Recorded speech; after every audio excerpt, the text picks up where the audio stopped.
अस्सलाम वालेकुम स्टूडेंट। आज का जो हमारा टॉपिक है वह है ग्रुप, जो बहुत इंपॉर्टेंट टॉपिक है। ठीक है, इसका दूसरा नाम क्या है बेटे? एक्यूट लेरिंजोट्रेकाइटिस। और इसमें जो है हम सबसे पहले सिनेरियो डिस्कस करते हैं कि किस तरह का बच्चा आएगा। तो बेटे इसकी जो एज लिमिट है वो 2 मंथ से 5 साल के दौरान कोई भी किसी भी एज का बच्चा आ सकता है। तो वो कह सकता है कि 2 साल का बच्चा, 3 साल का। वो किस कंप्लेन से आएगा? उसकी प्रेजेंटिंग कंप्लेन जो होगी वो नाइसी ब्रीथिंग होगी। ठीक है, नाइसी ब्रीथिंग होगी। और उसके अलावा जो है उसको कफ होगी, और वो कफ की जो टाइप होगी वो किस तरह से होगी? बार्किंग टाइप होगी। ठीक हो गया।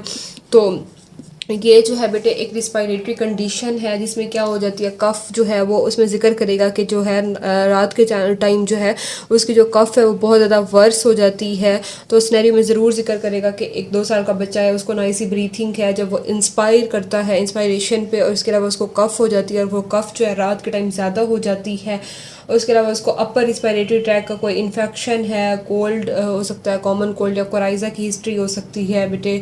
तो सबसे पहले हम डेफिनेशन देखते हैं कि डेफिनेशन क्या होती है बेटे। ये एक एक्यूट जो है रिस्पायरेटरी डिस्ट्रेस वाली कंडीशन होती है, जिसमें क्या होता है, हमारे पास इंस्पायरेटरी स्टाइडर होता है। जब बच्चा इंस्पायर करता है तो वो आवाज़ सी आती है। ठीक है, इंस्पायरेटरी स्टाइडर होता है, प्लस उसके अलावा जो है उसकी कफ जो होती है वो बार्किंग टाइप होती है। और ये किस वजह से ऐसा हो रहा होता है बेटे? ये अपर रिस्पायरेटरी ट्रैक में जो है कोई ऑब्स्ट्रक्शन आ जाती है। अपर रिस्पायरेटरी ट्रैक में जो ऑब्स्ट्रक्शन आएगी वो किस लेवल पे आएगी? या तो ट्रेकिया के लेवल पे आएगी, ठीक है बेटे, या लेरिंग्स के लेवल पे आएगी, या ब्रोंकाई के लेवल पे आएगी। तो इन 3 जगहों पे अगर किसी वजह से कोई जो है ऑब्स्ट्रक्शन हो जाती है तो उसके रिजल्ट में क्या हो जाता है बेटे? इंस्पायरेटरी स्टाइडर हो जाएगा, और कफ होगी, और हार्सनेस ऑफ वॉइस होगी। अगर इन केस कोई लेरिंग्स में मसला आ रहा है तो इसको बेटे हम कहते हैं क्रूप। तो हम इसको डिफाइन किस तरह से करेंगे? ये एक टर्म है जो कि यूज्ड होती है for inspiratory distress with inspiratory stridor, cough और हार्सनेस, जिसकी वजह से क्या होता है, जो कि किस वजह से हो रही होती है? ये ऑब्स्ट्रक्शन की वजह से हो रही होती है, either in the larynx, either in the trachea और ब्रोंकाई।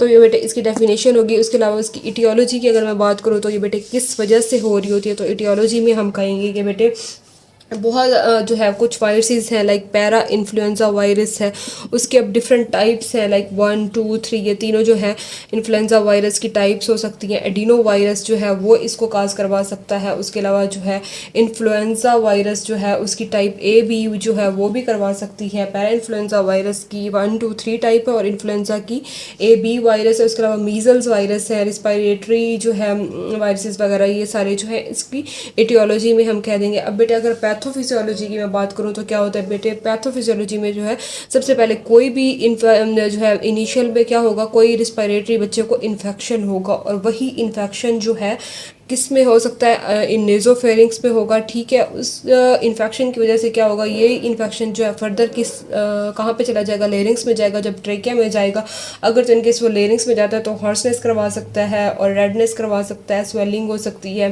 जो है वहाँ पे कोई एक्सुडेट्स वगैरह जो है जमा होना शुरू हो जाएंगे, नर्विंग होना शुरू हो जाएगी। और उस सब्सट्रक्शन की वजह से बेटे क्या होगा? इंस्पायरेटरी स्टाइडर पे जो है नाइसी ब्रीथिंग आएगी उसको, और बार्किंग लाइक कफ हो जाएगी। तो बेटे ये इसकी पैथोफिजियोलॉजी है कि आइदर रिजल्ट ऑफ कोई इन्फेक्शन होता है नेजोफेरिंग्स में, जिसकी वजह से वो फर्दर जो है एक्सुडेट्स वगैरह जो ट्रेकिया लेरिंग्स और इधर अकोमुलेट होना शुरू हो जाते हैं। तो इसको हम कहते हैं बेटे क्रूप। उसके अलावा जो क्लिनिकल फाइंडिंग्स में क्या क्या सिम्टम्स आएंगे? सबसे पहला तो वही है, कफ होगी, और कफ बार्किंग टाइप होगी, नाइट पे बहुत ज़्यादा हो जाएगी। उसके अलावा बेटे जो है कोल्ड की हिस्ट्री हो सकती है, कोराइजा की हिस्ट्री हो सकती है। ये सारे जो है इंस्पायरेटरी स्ट्राइडर हो सकता है, जब वो इंस्पायर करेगा तो स्ट्राइडर की हिस्ट्री हो सकती है, हॉर्सनेस ऑफ वॉइस हो सकती है। यही सारे बेटे जो क्लिनिकल फाइंडिंग्स है वो स्टेरियो में भी बता सकता है कि हॉर्सनेस ऑफ वॉइस हो गई है। और उसके अलावा फैमिली हिस्ट्री भी हो सकती है कि उसके फैमिली मेम्बर्स को भी पहले ये सारा प्रॉब्लम था। तो बेटे ये सारे जो है फीवर हो सकता है, लो ग्रेड फीवर हो सकता है। नमूनिया में बेटे हाई ग्रेड फीवर होता है, इसमें अपने याद रखना है कि लो ग्रेड फीवर होगा, जिसकी वजह से जो है ये कंडीशंस राइज कर सकती है। अब डायग्नोसिस हमने किस तरह से बनाना है? हम डायग्नोसिस पे जो है बेटे एक इंपॉर्टेंट साइन आता है, इसका आपने याद रखना है। जब भी हम एक्सरे करवाएंगे इस बच्चे का तो उस पर जो है वो स्टिपल साइन आता है। Stipple sign stipple sign like इस तरह का कोई साइन आएगा, ठीक है। तो क्या होगा, तो ये जो है एक इम्पॉर्टेंट फाइंडिंग है। और इसमें क्या होगा, इसमें जो लोअर एयरवे होगा, जो ग्रुप में क्या होगा, इसमें जो है जो एल्व्यूलर एक्सचेंज वाला जो लेवल होगा वो नॉर्मल होगा। ये अपर रिस्पिरेटरी ट्रैक की डिजीज़ है, तो इसमें सिर्फ ब्रोंकाई, ट्रेकिया, लेरिंग्स इन्वॉल्व होंगे, इसमें एल्वुलाई इन्वॉल्व नहीं होते। तो इसमें जो है ये वाला एल्व्यूलर एक्सचेंज का लेवल जो है वो नॉर्मल होता है। और एक्सरे पे जब हम करवाते हैं तो सब ग्लॉटिक नर्विंग हमें फील होती है, जिसको हम स्टेपल साइन कहते हैं। कॉम्प्लिकेशंस क्या क्या हो सकती हैं, कोई मज़ीद बैक्टीरियल इन्फेक्शन आ सकता है बॉडी में। उसके अलावा जो है हैपोक्सिया हो सकता है, कोई रिस्पिरेटरी फटीग आ सकती है, मतलब हैपोक्सिया वाली कंडीशन बॉडी में डेवलप होना शुरू हो जाएगी, कोई सेकेंडरी इन्फेक्शन हो जाएगा।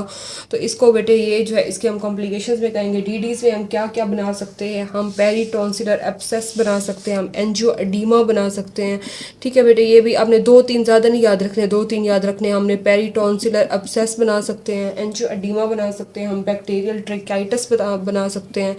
तो ये 2-3 आपने याद रखने हैं कि ये इसके डिफरेंशियल डायग्नोसिस हमने बना लेनी है। उसको जो है एपिग्लोटाइटिस हो सकता है, कोई एपिग्लोटिस की इन्फ्लेमेशन वगैरह हो सकती है। अब बेटे हमने इसको मैनेज किस तरह से करना है, हमने 2 तरह की मैनेजमेंट करनी है। हमने एक तो उसका एयर वे मैनेज करना है, दूसरा जो है हमने उसका हाइपोक्सिया ट्रीट करना है, क्योंकि हाइपोक्सिया की वजह से बॉडी में मसले होना शुरू हो रहे हैं। तो सबसे पहले हमने क्या करना है, 2 करने हैं। एक तो हमने उसका एयर वे अच्छा रखना है, उसके अलावा जो है हमने उसका हाइपोक्सिया ट्रीट करना है। हमने सबसे पहले जो है क्या करना है, अगर उसको कफ हो रही है तो हम क्या करेंगे, उसको मिस्ट थेरापी देंगे। मिस्ट थेरापी में हमने क्या देना है, हम वेपराइजर से देंगे। उसके अलावा हम जो है उसको नेबुलाइज कर सकते हैं, हम कोल्ड स्टीम दे सकते हैं। और हमने जो है कफ को है ट्रीट करना है, उसकी मेडिफिकेशन हमने कंटिन्यू रखनी है जब तक कफ जो है हमारे पास डिसअपेयर नहीं हो जाती। आफ्टर 2 to 3 डेज अगर जो है कफ खुद जो है वो डिसअपेयर हो जाती है तो हमने तब तक जो है मिस्ट थेरापी हमने देते रहना है।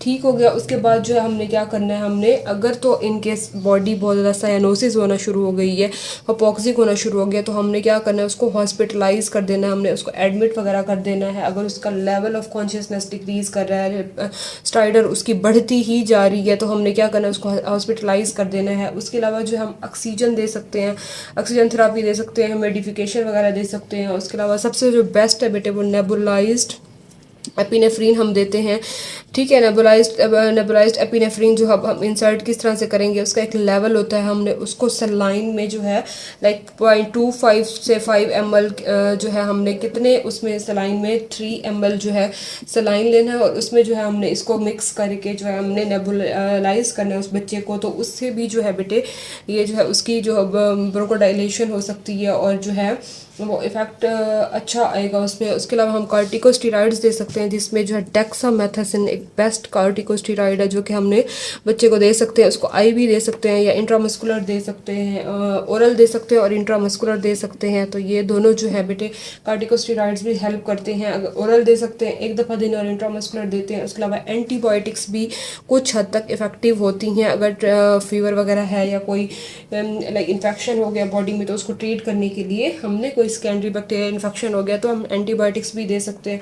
अब बेटे इसकी कंट्रा इंडिकेशंस क्या क्या हैं ये आपने याद रखनी है कि किन किन चीज़ों में हमने कंट्रा इंडिकेशंस क्या क्या हमने जो है सिडेटिव्स वगैरह जो है इस कंडीशन में हमने कंट्रा इंडिकेटेड करनी है, हमने नहीं देनी कोई इस तरह की। उसके अलावा हमने कोई एक्सपेक्टोरेंट्स नहीं देने, क्योंकि एल्वेलाई में कोई मसला ही नहीं आ रहा, कोई इस तरह की एक्सपेक्टोरेंट्स वाले केस में हमने नहीं देना, ठीक है। उसके अलावा जो है हमने कोई इस तरह हमने ब्रोंकोडाइलेटर्स नहीं देने।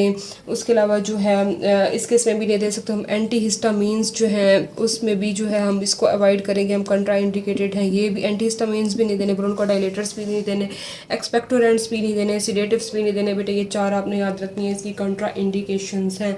एक दफ़ा हम बुक से भी रीड कर लेते हैं जल्दी जल्दी, आई होप कि आपको अंडरस्टैंड हो गया होगा। इसमें सबसे पहले उसने यही बताया हुआ कि 2 साल का बच्चा है, वो नाइसी ब्रीदिंग के साथ आया है, इंस्पायरेशन पे बार्किंग कफ है, उसको कफ जो है नाइट में वर्स हो जाती है। अब उसने डेफिनेशन बताई हुई है कि एक टर्म है रिस्पायरेटरी डिस्ट्रेस में, जिसमें इंस्पायरेटरी स्ट्राइडर होता है, कफ होती है, बार्क लाइक या ब्रासी, हॉर्सनेस हो जाती है। किसकी वजह से, आइदर ऑब्स्ट्रक्शन हो जाए लेयरिंग स्ट्रेक या ब्रोंकाई में। एपिडेमोलॉजी में उसने बताया हुआ है कि 5 साल तक कॉमन है। पीक इंसिडेंस जो है वो 2 साल में होता है, अच्छा विंटर में होता है। एटियोलॉजी में उसने para influenza virus, influenza AB virus, adeno virus, respiratory measles. Pathophysiology क्या है, इनिशियल इन्फेक्शन जो है वो अक्कर होता है नेजोफेरिंग्स में, देन जो है स्वेलिंग होना शुरू हो जाती है, नर्विंग हो जाती है और फाइब्रिनस एक्सुडेट्स वगैरह जो है ल्यूमन में तो वो उसको नैरो बना देते हैं। उसके अलावा क्लिनिकल फाइंडिंग्स में वो वर्सन हो जाती है। क्रूप जो है नाइट में कफ, लो ग्रेड फीवर है, कफ है, कोराइजा है, कोल्ड है, बार्किंग, इंस्पायरेटरी स्टीडर है। उसके अलावा जो है क्या हॉर्सनेस ऑफ वॉइस हो रही है, फैमिली मेम्बर्स में भी हो सकती है। उसके अलावा उसके कॉम्प्लिकेशंस की डायग्नोसिस बताया हुआ है कि हम एक्सरे करवाएंगे नेक का लेटरल व्यू, तो उस पर जो है सब ग्लॉटिक नेक्रोटिक एरिया जो है नज़र आता है, जिसमें स्टेपल साइन आता है। कॉम्प्लिकेशंस कैंडी बैक्टीरियल इन्फेक्शन, एपोक्सिया, डीडीज में क्या tracheitis, angioedema, epiglottitis, glottitis, peritonsillar abscess. Management में एयरवे मैनेज करना है। उसके अलावा ट्रीटमेंट ऑफ एपोक्सिया करना है। एयरवे में हमने मिस्ट थेरापी देनी है, hot steam from vaporiser, cold steam from nebulisers. उसके अलावा कफ सबसाइड हो जाए 2-3 दिनों के बाद तब तक हमने जारी रखना है इसको। ऑक्सीजन क्या दे सकते हैं हम जो है वो उससे भी इम्प्रूव हो जाती है। उसके अलावा नेबुलाइज्ड सेमिक एपिनेफ्रिन देना है। 3 ml ऑफ नॉर्मल सलाइन में जो है हमने इतना जो है 0.25 देना है। डेक्सामेथासोन दे सकते हैं, एंटीबायोटिक्स दे सकते हैं। कंट्रा इंडिकेशंस में क्या है, सेडेटिव्स में नहीं देना। उसके अलावा जो है हमने नहीं देने, हमने एक्सपेक्टोरेंट्स नहीं देने, हमने ब्रोंकोडायलेटर्स नहीं देने, एंटीहिस्टामिन्स नहीं देने। Thank you.